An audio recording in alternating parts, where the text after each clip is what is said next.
So dudes, I've bought the cheapest M3 I can find on the internet, and with that being said, the cheapest means it's gonna be shittiest. I was waiting for 7K subs, but couldn't wait. Our little helpers right here. It actually starts. It didn't start like a second ago, but it actually starts. It was for dramatic YouTube entrance. It starts like a charm. Yeah. So, take you for a ride and let me explain about this car that we got.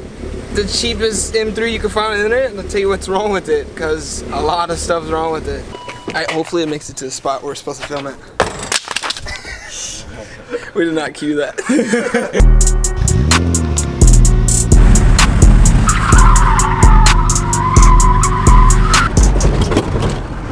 Oh, yeah, there's a lot of things wrong with this car. I'm gonna tell you all about it, but right off the back, something in the back is like alive that wants to come out. What is that really though? I don't know.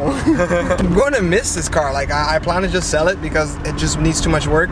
And you guys know me, I'm more of an E34 guy. This M3 looks beautiful. It kind of is beautiful. It drives pretty beautiful. Forgot to spill the beans. It's an automatic. That's when everybody just clicked the dislike. For me to buy the cheapest M3, it had to be an automatic because right now, the value of M3s are just up, up, up. Don't be disappointed. I was gonna keep it, and I was gonna do a 6-speed swap, but this car's just a little too far gone. E36 shit going down. The community, I fucks with the community, because everybody's like this.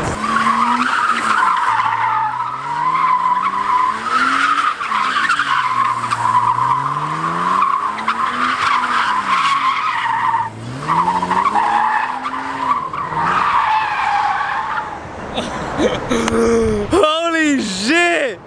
That was so good! I would never do this to E34. If I sent to the E36, RIP. Hey, this car, it's really easy to drift. I understand why people like just destroy E36.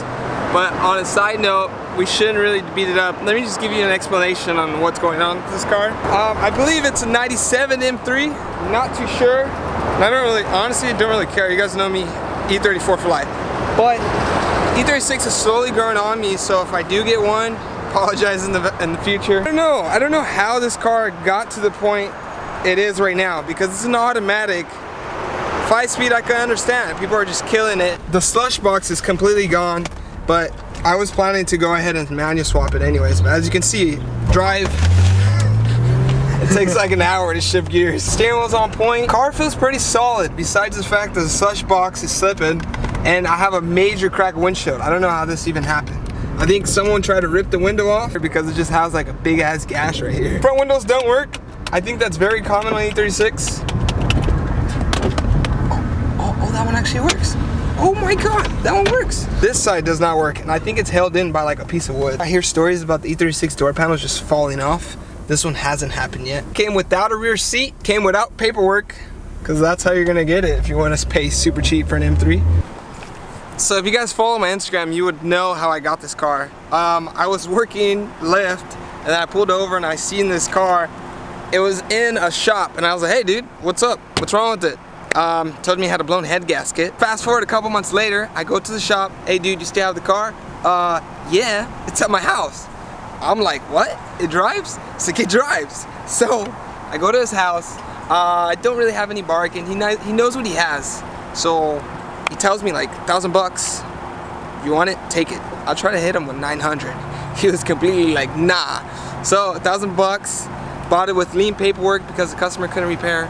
And let me just show you the one major repair that it needs. So when we were driving, you guys actually heard it, and I'm pretty sure if you guys are familiar with this cheese grated car, you will know what I'm talking about. Take a look at this.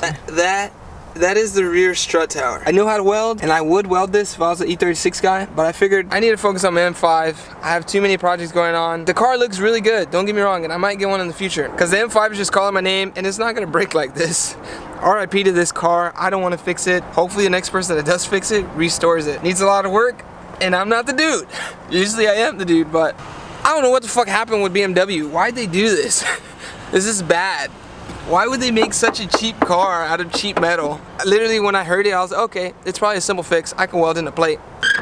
Ugh. So this is the S52. I love it. I come from the M50 background. Like I said, sooner or later I'm gonna have one of these bad boys.